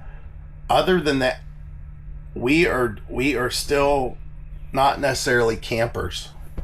Yeah. We're still like in the RV mode. I'm sure all these people are wondering what I do all day long inside my RV. Well, I've been working on the computer doing videos. I mean, that's what I've been doing. You can see the laptop that's sitting over there. And the last video I released, I did it from here. I had a slow upload, but it was an hour-long video. So it took, 6 hours to upload. I just did it overnight. And then this video is even longer, which I'll upload when we get back home. It'll still take, even at the house, it'll still take, an hour, 2 hours to upload the video. And I'm not even finished with it because some of you guys like long videos. Some of you don't. But yeah, I've been inside. Heidi's at work. So she gets up, she goes, she works. And unfortunately, she's been working more than what we expected for her to work. So this makes me not like camping. I think because every time we go camping and I'm working, now this was an emergency, but I would want somebody to cover for me. But every time when I worked in Alliance, every time I'd have to work open to close at least once. Every single little camping thing when we went to West Branch, it would be an open to close. I'd be calling you. Well, I'm not coming back until after 9. Get somebody call. The thing that I have, other than it costing money for daily, it doesn't make a difference to me because now I'm at home and she's open and closing. It's the same thing. At least we're out to where if she wanted to, when she got off work, she could enjoy a little bit of the area. Or like today, she has to go. She don't open to close, but she has to go to work today, and she wasn't planning on it. But it's my day off. It's her day off. But at least we got to go do a morning walk. We wouldn't have been able to do that, if we were at home. It's still not the way that it is. It's the way it used to be, but it's too hard to do vacations. I tell you what, I think that if Heidi and I did a vacation, an RV vacation, I don't know if I would make plans. I think I'd rather just drive and go where we go and stop where we stop because we enjoy that. Right. If we don't, if it's raining, okay, screw it. We'll leave and we'll go somewhere else. We'll go to a different area, drive to more south, drive more north, whatever. Right. Thing is it's not full timing, so we're limited by how far we can go. Because of my work. Because, she got to eventually go back to work. So, anyways, it's different. The camping experience is definitely different. Before when we went camping, before we knew what full-time RV life was and traveling the way that we were, and especially when we had kids, we get all the cooking utensils and all the, our fire pots and crocks and whatever those things called, Dutch ovens and what's that other thing? Yeah, Dutch oven. We'd have canned cookers. We'd have all this stuff and all our chairs and hammocks and swings and pop-up canopies and our picnic tent tabletop and Well, I mean, we'd be all excited to get all that stuff and do all those things. Now it's just, cooking on the grill. That's good. I like that. We can't keep the grill in there. Have to go back in the back of the truck again. Stink. It stinks like grease. Oh yeah. Yeah. So we won't be able to keep her. You could put it in there, but after you use it, you can't put it in. Yeah. So. Might as well just put it in the back of the truck. Yeah, and I ain't cleaning it every single time. Right. So. Yeah. Yeah. That's. So did you smell it? I opened the thing. And I'm like, why does it stink like hamburger grease in here? Oh yeah. Like. Well, plus it's gonna attract some ants. Maybe. Yeah. Maybe. So. Yeah, camping is. Wonder if we do an RV. Wonder if we did a park, like an RV park, like not a private. Yeah, or a private. Oh, we gotta go. I want to see. We have to go somewhere else.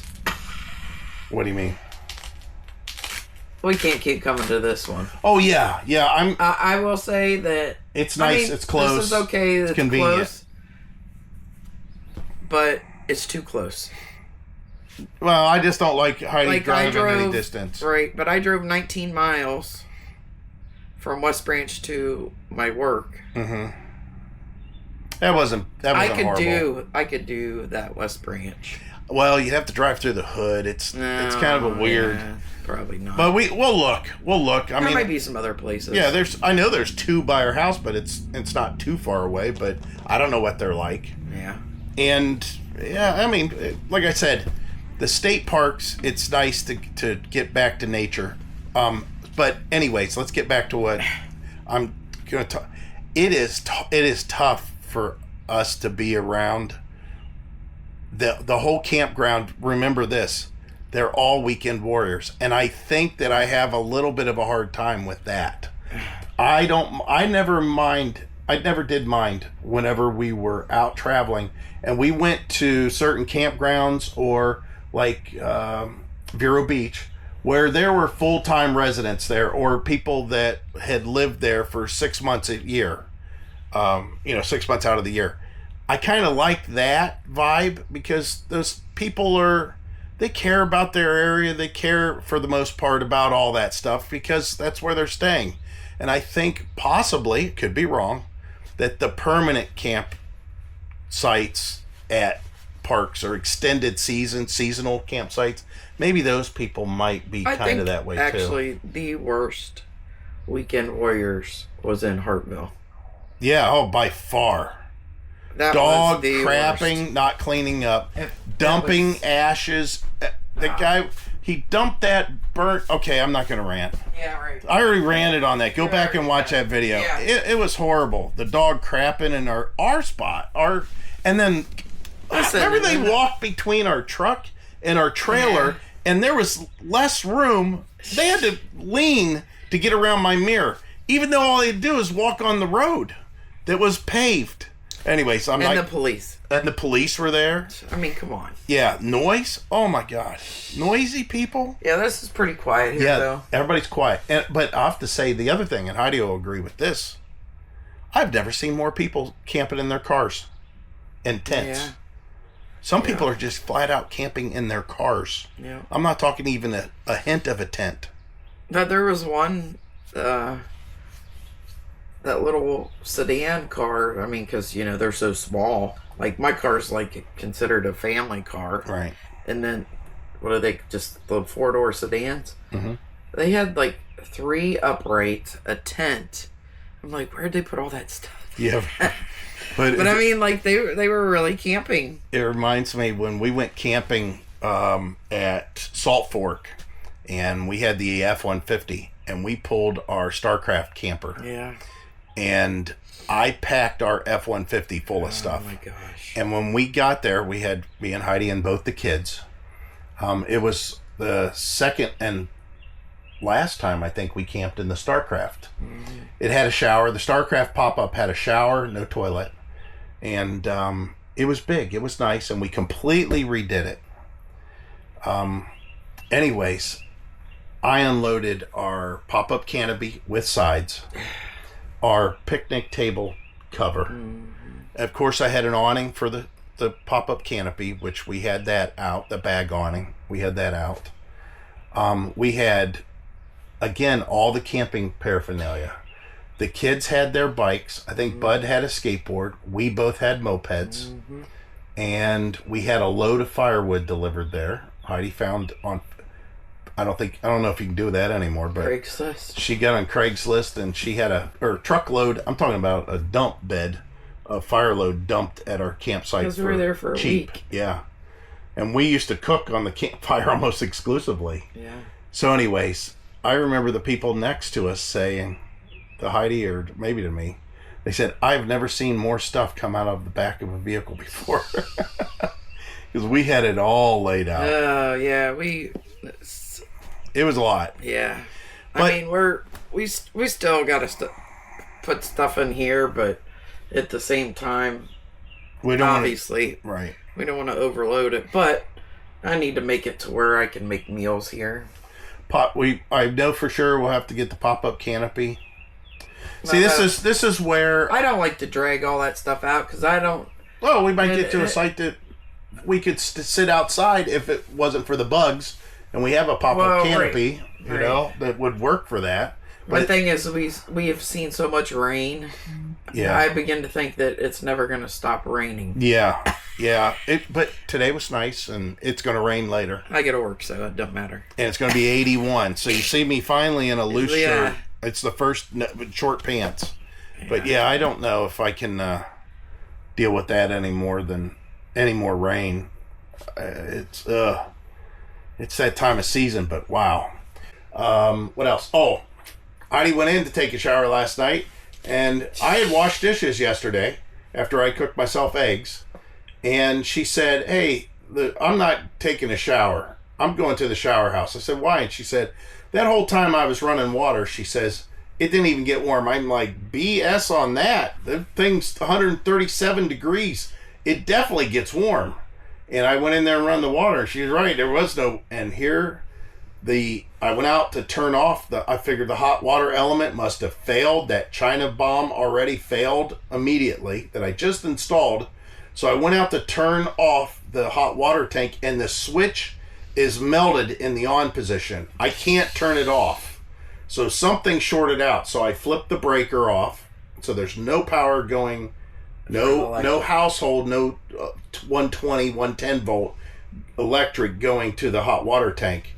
But then I told her, no big deal. We still have propane, and I flipped the propane on, and it heated just fine. The water's fine. The propane thing works. But now we have a hot water tank that has a problem with the heating, which is ridiculous.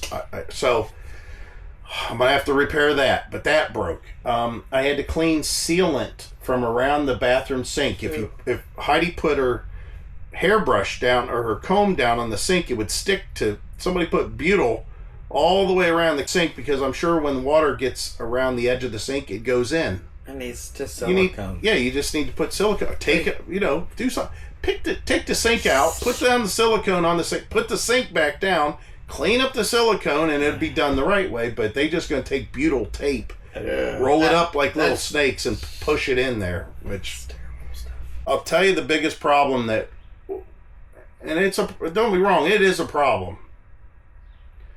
We had conveniences that we no longer have, and it's weird. We don't have a black tank flush. We got used to having a black tank flush. It worked. There was a reason we had a black tank flush, and it worked. I don't like not having two things, either self-leveling or power stabilizers. It's a nice convenience that you just push a button and the damn jacks come down. You put nice rubber pads on them. You don't have to put blocks of wood down or nothing, and they just level, or they just stabilize. On the RV, on the fifth wheel, you just push the button and I could walk away if I wanted to, and it would stabilize. Yeah. I'm going to say this out loud, and I don't know if Heidi agrees 100% or not, but this is the way things get discussed. I could see us getting into a fifth wheel that had all our features that we had before. I could see that again, because... I'm not jumping for it because I'm working. Right. Which, eventually, though, she's not going to work. One day, she's not going to work. And it'd be nice to have something that we could just hop in and go. And it'd be like it used to be. Now, the one thing about the fifth wheel was it's it's just more. Well, But even if we got the travel trailer like we used to have. yeah. I mean, heck, we did that. Right, for 2 years. And the thing is it's conveniences. I'm used to having bigger tanks. We had 60 45 45 with the 50 45 45 with the travel trailer, and it was perfect. We had 2 air conditioners that worked. That didn't have flunky weird things. We had remote control slides. I enjoyed that. I mean, here it's not so big as one slide, but I enjoyed having the remote to where I could watch the slides going in and out. We had internet controlled thermostat that I could lay in bed and Heidi says it's hot, and I go, okay, let me bump up the air, and know that if she says, hey, it's really cold now, I could turn it off. I don't have to get up and go over to a thermostat that you can barely read, and the range in which it operates off of is crazy because the heat generated from the refrigerator is affecting it. Or if I take a vent and just point it that direction, it affects it. Yeah. The other thing is, and I'm going to say this with conviction, man, it's going to have to be a whole different situation than what we currently have to have another rear bath again. I hate walking through the dirt. Whatever you do, if you're comfortable with the RV you have and you don't have big tanks, black tank flush, 2 air conditioners, remote controls for slides, power stabilizers or automatic leveling, a Wi-Fi connected thermostat, a complete generator system already mounted on the back of your RV or your setup for generator, solar on the roof to keep your batteries going whenever you're driving down the road. If you don't already have those things, a porcelain toilet, a nice big tall porcelain toilet, a bigger shower, lots of linen storage. If you don't have all that stuff already, whatever you do, don't get it. Because once you get it, you can't go back. Because I'm having a hard time. Oh yeah, he is. I mean, don't get me wrong, there's some things in this RV. Well, we traded things for. We traded a nice house for. Yes. Yeah, we don't have a nice truck, a nice RV, because we have a house that's the nicest house. We could have done it differently, but it wouldn't have worked out. Yeah.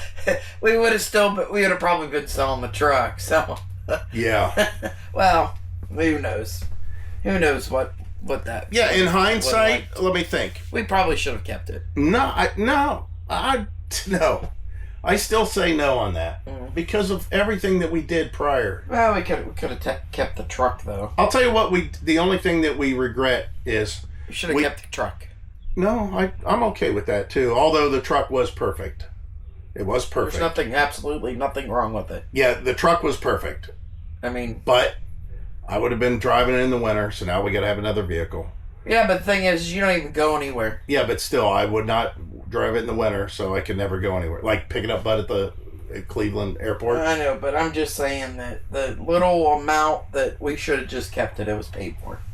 Everything was paid for. We could have kept it all. Yeah. But then we would have never bought a house. Oh, I know. So, but anyway. Yeah, so other than that, I think that there's going to be a future that we have a different RV, a different truck. We know that. I've got 3 years. I've got 3 years for stuff to start changing differently. Because now I'm retired at that. I'll start collecting Social Security in 3 years. Yeah. That's going to make a little bit of difference. Ultimately, what we'd like to do is get it to where Heidi, whenever it's time for her to retire, that she can retire at 62 and a half, 63. I'm not probably going to retire at 65. Nope. I'm not waiting until 65. If we wait till 65, I'm 70 years old. I can't be doing stuff at 70. Like, I barely got around the park today. Oh, so let's tell you about that. Do you guys realize that we have slept on a Brooklyn bedding? Listen, we're not sponsored by Brooklyn Bedding. We're not ambassadors with them anymore. Our contract's up. So our son has our old Brooklyn bedding, The queen. the queen, and then we've got a king Brooklyn bedding. And we've been sleeping on Brooklyn bedding mattress for over Since 20... 4 years. Yeah. Yeah. So yeah, it's been over 4 years. Yeah. And we talk about how comfortable it is. We love it, you know, the whole thing. And when we go to the hotels, you know, we'll go to hotel stays. We'll go whatever, little excursions. We always talk about, oh, you know, it's funny. We used to enjoy coming back home to get into our own bed. This one has a memory foam mattress in it of some kind, and it's firm. Heidi and I can't even walk. Yeah, I'm telling you, I went for a walk. Mark's I can't even make a full stride with my right leg because my back hurts so bad, and my hips and my shoulders, everything hurts so bad because, and we've just figured out it's the mattress. We have only slept on Brooklyn bed, that one specific mattress, for 4 years. It's the same firmness, everything, for 4 years. And we're sleeping in this thing, which should be comfortable. It's a memory foam, but it is firm. And I don't even know if a pillow topper is going to help. I think that one of us could get in bed with a coffee cup and wouldn't spill it. Yeah, it's so firm. The RV's going to move before that mattress does. But yeah, so we're so sore. As a matter of fact, I need to uncross my legs. Oh, yeah. That's why I've been moving around, because I'm sore. My back is killing me. I've been working a lot. Yeah, I thought standing on concrete and then sleeping in a firm bed, and then he's been sitting over here at this. Oh, the dinette. I don't have my pillow. and sleeping in the firm bed. So yeah, it'll be nice when we get back home to get in our nice mattress, Brooklyn bedding. We got to, or I won't be able to walk in a couple days. Exactly. So tonight's our last night, and then we leave tomorrow. Today's a really nice day. Heidi's not going to be here. It's the nicest day of the week. I don't know if you can tell outside the window there. The sun is out. The sun is shining. They talk about that's rare. The rain. Yeah. They're saying the rain chances are anywhere between 15 to 30%. 30%'s the highest, and they just raised it to 30%. Oh, they really? Yeah. They raised it late last night. But I have to say that she's not going to be here. And it's going to be 81. It's kind of sucks, but oh well. I will close this out. I'm going to do some more editing for you guys. This next video is probably going to be a really long one because I'm already at an hour and a half or an hour and 40 minutes. Cow. He talks a lot. I still haven't even got to all the stuff that even the good stuff. Well, except we've already talked about it. You guys already seen it. The RV repair on this slide, which I tried to put that out the way, you know, we talked about how we weren't upset about it. It's just something that had to be done. But man, these RV, tell you what, this RV's needed a lot of little stuff. Whoever bought this RV new did not do any maintenance to it whatsoever. And even the guy that we bought it off of, there is no maintenance. And if there was, it was just that, like I said, butyl tape pushed around the sink. They didn't. You always have to be doing something with these things. Yeah, or they get out. They get out of hand. Yeah. I wanted to jump back on here real quick because I was answering some comments from our previous video we already posted, and one of them was a good one. It says, "Well, first of all, George, there's no way I'm going to be doing conversions for the Europeans or the Canadians or whatever. Sorry, guys." That whole kilos, 2 pounds, whatever you said, to every 1 pound, and Celsius and all that stuff. Forget it. I'm lucky to remember the normal stuff. Oh, my wife's calling. Well, let me see what she wants first, and then we'll get right back. Hang on just a second, guys. The nice thing about Mosquito Creek State Lake Park, whatever, is right at the entrance. There's a place across the street. It's a convenience store. I talked about this in the past, and it's called Bezetta Mall. It's not a mall. It's just, I don't know. It's just a convenience store, but they have all kinds of specials and meals and meatloaf, and you know, it's decent food. I mean, you're not going to get gourmet, but it's good. She had sloppy joes. I had shrimp. It's okay, and it's right out. You can ride your bike to it. You can walk to it if you want to. It's a long entrance like most state parks, but If you just want to get it, you can. Anyways, it's convenient. She's run over there to get a breakfast sandwich, and she said, "Yep, they don't have them." And I figured as much. But back to what I was saying. This person here is RV Life 1. Hey guys, RV Life 1, and their comment said, Gulfstream, ducted AC but no ducted heat, and you wonder why sales suck. And that's a good comment. And yes, I'm sure that their sales isn't the greatest right now. I think in the RV industry as a whole, I don't know if their sales are doing so well, but I'm sure the used market's really getting flooded. You got to remember, this is 2019. We got it for 11,000, I think it was. I can't remember now. Heidi always corrects me when I say that. But the thing is this was pre-COVID. It should have been pre-COVID, before shortages and all that stuff. So whatever flaws this thing has being put together should not have happened other than just quality control. So let's talk about that, because I went ahead and went into a pretty big explanation on their comment, and I'll give you my feedback of what I was saying on the comment, so you don't have to necessarily go read it. I didn't know anything about Gulfstream. I didn't know the name. I guess I'd seen them on the road. I didn't see a Mercedes. I know Gulfstream has different ones. Listen, RV dealerships or manufacturers, please. I don't think us as buyers want as many freaking options as you have. I've never seen a company that puts out 5 different modeled name coaches or RVs, and they're all the same. They're just different trim levels or something. Just give us like a few. I get that some people want nicer things than others. Some people want finishes different than others. So I know there's different.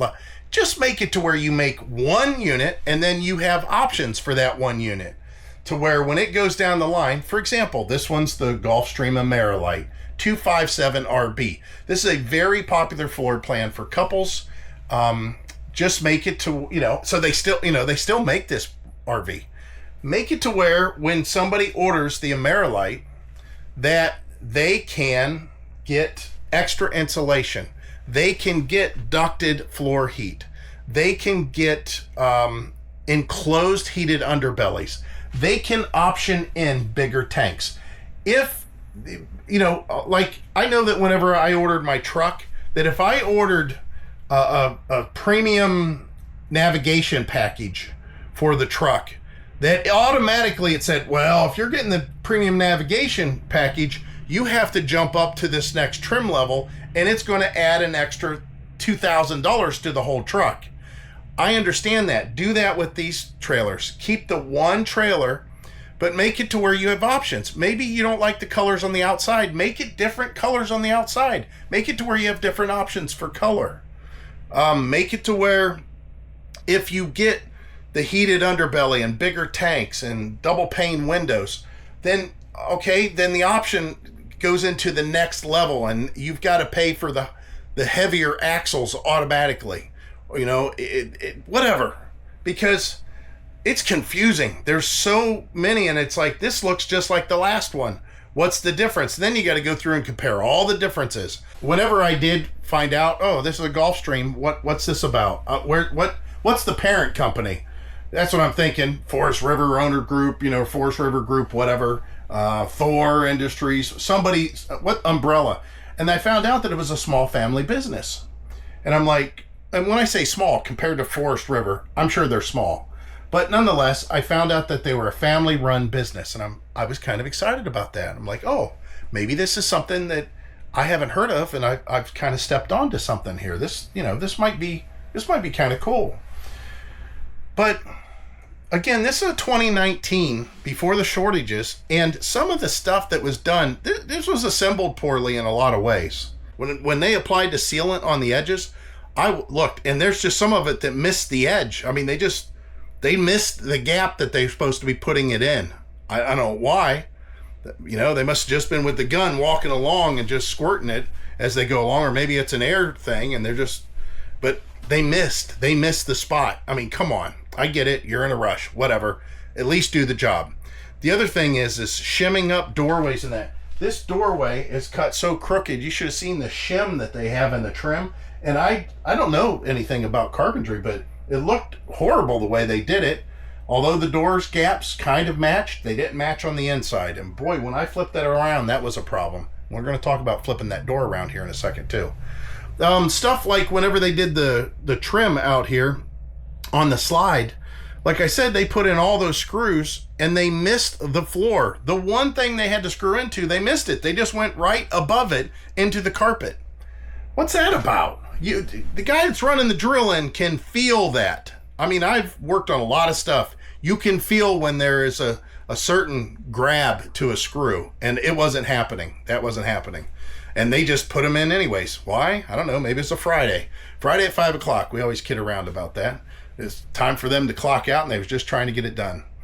But now let's get into the engineering part of things. And I'm going to flip you around for this. So why did they put... First of all, this is a horrible thermostat from Dometic. It's horrible. Why... Let me light it up for you.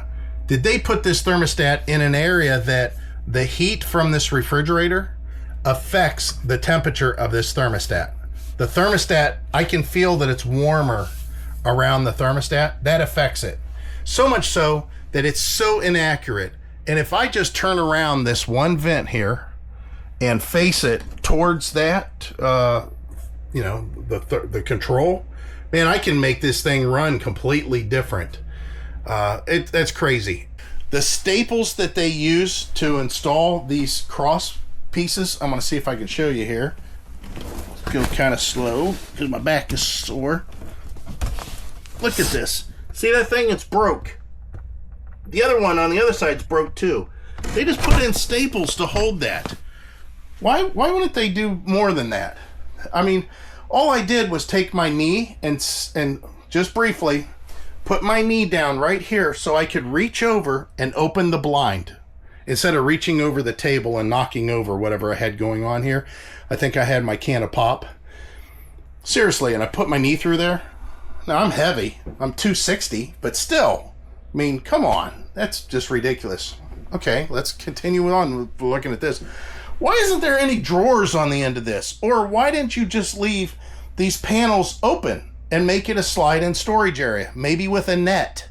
The net, I'm sure, costs more than the paneling piece of wood there, but something, add that. Same here. The storage underneath this couch can only be accessed by lifting the couch slightly.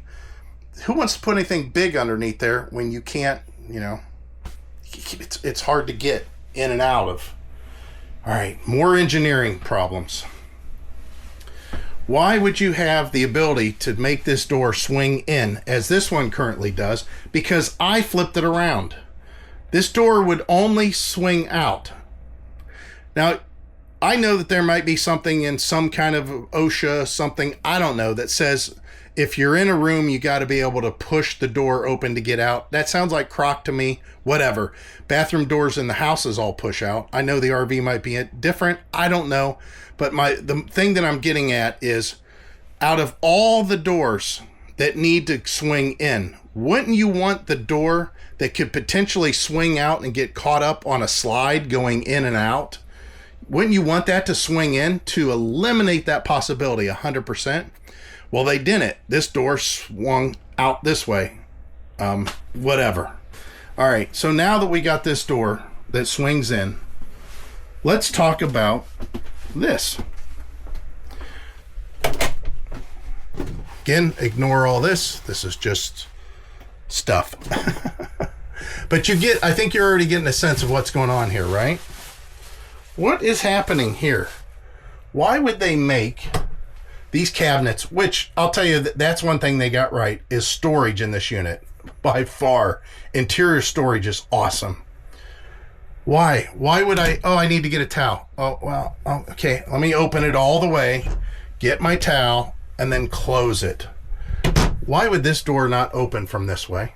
I mean, why? You could look how much light. The light, if you don't want to turn on the light, you've got the skylight. You have this skylight. I could just open this up just a little bit, grab my towel and close it. If I'm getting out of the shower and I forgot I got a towel, now I'm standing here wet like this, and I've got to do this, and I got to reach around, I got to grab a towel and close it, whatever. That's just horrible. This storage is awesome. The bathroom design's good for the most part. Other than that, no issues. And the other thing is, I know it's, again, maybe it's an option, maybe it's not. Let's start talking about putting in those porcelain toilets. Again, I'm sure it's a trim level, and they'd probably say, well, you have to step up to whatever model just for a porcelain toilet. No, just make it an option, okay? The steps are horrible. Whoever's putting these solid steps on, they need to make the adjustability of the legs 600 times easier than what they are. Now, I realized that in 2019, when this was built, these solid steps were just becoming a thing, okay? But Rockwood did have it right with the ones we had. It was made by somebody else other than the company Solid Step. That was spring loaded, and it would lift and lower all on its own. I loved it. And the adjustability on ours was you had to pull a pin.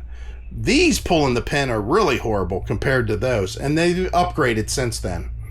And the narrow door, I get it, but I think that they could have went to a wider door possibly. As far as what, that it was a family-owned business, I thought, man, it'd be nice to promote this company and talk about their products. And then I seen some of the quality, and it's like, and the shower. I guess I should go back to that.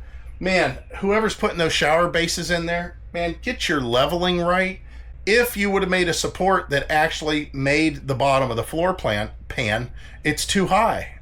The floor pan is too high, the support is too low. So the floor flexes quite a bit. And the drain, they cut out a nice hole for the P-trap to go into, and then it doesn't even line up with the P-trap. So the thing is hitting the frame of the floor. So instead of going in that nice square hole that was cut in the floor, it's hitting the edge of the square hole, and it's supporting the drain higher than the rest.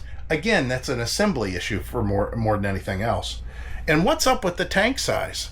I realize that this is a lightweight trailer. I realize that there's a lot of interior storage and even exterior, because we got rid of that exterior kitchen, which I'll talk about that in a second. But this thing has, like, I don't remember, 1,600 pounds of storage or something like that you could put in here. Why don't you reduce that number a little bit and just put in a bigger freshwater tank and a bigger gray water tank? I mean, 30, 30, 30 or 32, 32, 32, whatever it is, that's too small. Those are too small for any kind of extended store. I guess if you're just going out camping for a couple days, but man, that you need to have bigger tanks. They're definitely bigger tanks. I think the industry standard should be 45, 45, maybe 35 for the black. But yeah, it's too small. Let me introduce you to a kitchen. You have a refrigerator to keep your refrigerated goods. You have a pantry to keep some canned goods or some cooking stuff. You have drawers to allow your utensils to be packaged, your silverware, whatever there, right? You then have storage underneath for maybe some pots and pans. You have storage above for maybe some spices and stuff like that. You have a sink where you can run water, rinse off dishes, prepare. And then you have a stove, and that's so you can cook, you can create, right? That is a kitchen. So let's take away the basics of a lot of this stuff. You have a storage place for silverware, cooking utensils. Okay. The outdoor kitchen that was on this, did it have that? Yes, it has a shelf up above, and it's a little storage area. You can put stuff. Great, awesome, perfect. That's the first thing. The second thing, you have the refrigerator. Yes, it had a portable, it wasn't a 12-volt compressor, which doesn't make any sense to me whatsoever. It has a 120-volt compressor refrigerator. It should be a 12-volt. The inside's a 12-volt compressor. Why not the outside being a 12-volt compressor? They make them. There's plenty of them. Start putting those in there if you're going to do an outdoor kitchen. It had a kitchen sink. Perfect size, everything. Awesome all the way around. Even had a little countertop to work on. Awesome, good there. And then it had okay, wait a minute. That's right. The outdoor kitchen did not have any kind of a cooktop whatsoever. Nothing to lift out, nothing to bolt on the bumper, nothing that slid out, nothing. So essentially, you had an outdoor prep station, maybe? Because all you had was a sink and a refrigerator and a shelf to put something. I don't know what, because you're not cooking, so you don't need cooking utensils. So if you're going to have an outdoor kitchen, to call it an outdoor kitchen, I think you need at least a sink and an oven or a stovetop, or a refrigerator and maybe a stovetop with no sink, or all three. I don't think you can go without a stovetop and call it a kitchen, but they did. That's why we got rid of it. Heidi said, this is the stupidest thing. Let's get rid of it. And we took it out. We saved some weight. Now we have extra storage. If anybody that's from an RV manufacturer that happens to stumble on this video, if you're looking for somebody to try out your RV for a couple weeks or whatever and give you some kind of feedback on it, a video feedback like this, reach out. I'll be more than happy to check that stuff out. I'm sure I could wiggle it in somehow because it would get me out to where I could travel. I could check out RVs and I could give you the lowdown of what you need to change.